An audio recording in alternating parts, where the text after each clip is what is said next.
মক্কার এক নীরব রাত, চারদিকে নিস্তব্ধতা, আকাশ জুড়ে ঝলমলে তারা, কাবা শরীফ শান্ত আলোয় ভেসে যাচ্ছে।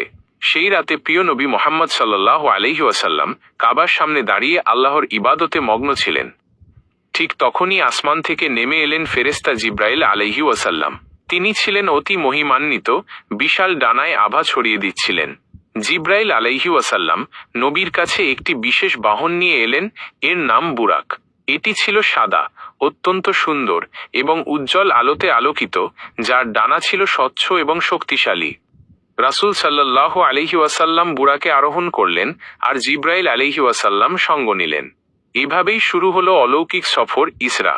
মুহূর্তের মধ্যেই তারা মরুভূমি, পাহাড় আর আকাশ পেরিয়ে পৌঁছে গেলেন ফিলিস্তিনের বায়তুল মুকাদ্দাসে। সেখানে নবী সাল্লাল্লাহু আলাইহি ওয়াসাল্লাম সব নবীদের নিয়ে নামাজ আদায় করলেন এবং তাদের ইমামতি করলেন। এরপর শুরু হলো দ্বিতীয় অংশ, মিরাজ। নবী সাল্লাল্লাহু আলাইহি ওয়াসাল্লাম আকাশের স্তর পেরোতে লাগলেন। প্রতিটি আসমানে তিনি বিভিন্ন নবীর সাথে সাক্ষাৎ করলেন আর প্রত্যেক নবী তাকে স্বাগত জানালেন। সর্বোচ্চ আসমানে পৌঁছে তিনি পৌঁছালেন সিদরাতুল মুনতাহাতে, যা ছিল আকাশের সর্বোচ্চ সীমা, দুনিয়ার কোনো কিছু যার সৌন্দর্যের সাথে তুলনীয় নয়। অবশেষে রাসূল সাল্লাল্লাহু আলাইহি ওয়াসাল্লাম এর জন্য নির্ধারিত হলো সর্বশ্রেষ্ঠ মুহূর্ত, আল্লাহর সাথে সাক্ষাৎ।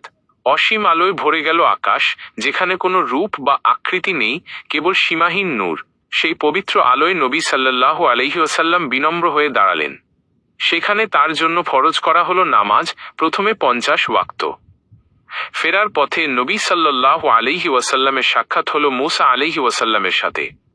মূসা আলাইহি ওয়াসাল্লাম বললেন, আপনার উম্মত এত নামাজ আদায় করতে পারবে না, আল্লাহর কাছে গিয়ে কমানোর অনুরোধ করুন। নবী সাল্লাল্লাহু আলাইহি ওয়াসাল্লাম আবার ফিরে গেলেন আর আল্লাহর রহমতে ধীরে ধীরে নামাজের সংখ্যা কমতে লাগলো। বারবার এই যাতায়াতের পর শেষ পর্যন্ত উম্মতের জন্য নামাজ নির্ধারিত হলো 5 ওয়াক্ত।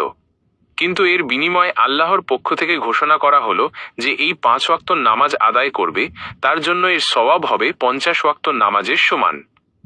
নবী সাল্লাল্লাহু আলাইহি ওয়াসাল্লাম এই মহান উপহার নিয়ে পৃথিবীতে ফিরে এলেন। তারপর থেকে উম্মতের জন্য নামাজ হলো আল্লাহর সবচেয়ে বড় নিয়ামত, আর সরাসরি মিরাজের রাতে দান করা সেই ফরজ ইবাদত আজও মুসলিমদের দৈনন্দিন জীবনের কেন্দ্রবিন্দু। আলহামদুলিল্লাহ।